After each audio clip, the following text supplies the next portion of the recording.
Sindh high court Sukkur जो जजन justice Salahuddin Panwar ऐं justice Abdul मुबीन लाखो ते बदल double bench Pakistan federal union of journalist जे मरकज़ी अॻवान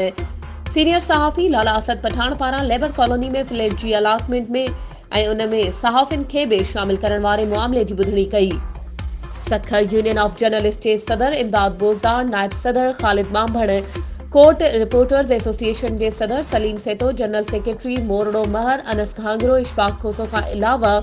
प्रोक्यूटर वेलफेयर बोर्ड जे सेक्रेटरी ऐं डायरेक्टर पारां दाख़िल दरख़्वास्त जी ॿुधणी कई।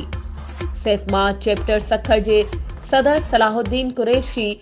General secretary Faisal Arain, photo journalist जे सदर कज़ाफ़ी शाह जी अॻवानी में ऐं सहाफ़िन जे वॾे अंग अदालत में पेश थियो। ॿुधणी दौरान दरख़्वास्त गुज़ार जे वकील अदालत में पहिरियां दलील ॾिना, जंहिं बाद सिंध हाई कोर्ट लेबर जी दरख़्वास्त मंज़ूर करे वरिती। Labour department Sindh Sukkur colony flats जी अलाटमेंट लाइ 15 ॾींहनि में अख़बारनि में इश्तिहार ॾियण ऐं फ्लैट जी अलाटमेंट जो अमल 3 महीननि में मुकमल करण जो हुकुम ॾींदे सेक्रेटरी लेबर डिपार्टमेंट ऐं commissioner Sindh social secretary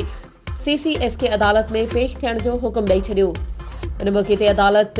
secretary works welfare board खां पुछाणो कयो त अदालत खे ॿुधायो वञे त वर्क्स वेलफेयर बोर्ड जे फंडनि सां ठाहियल अस्पताल NICVD जी हवाले छो कई वई आहे। उन मौक़े ते सिंध हाई कोर्ट घोटकी ऐं खैरपुर जे सेशन जजनि खे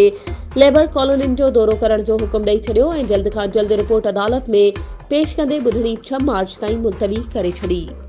वधीक ख़बरुनि ऐं अपडेट्स जे लाइ असांजे चैनल खे सब्सक्राइब कयो ऐं हा, बेल आइकन खे प्रेस करण न विसारिजो त जीअं असांजी हर नई अचण वारी वीडियो तव्हां ताईं पहुची सघे।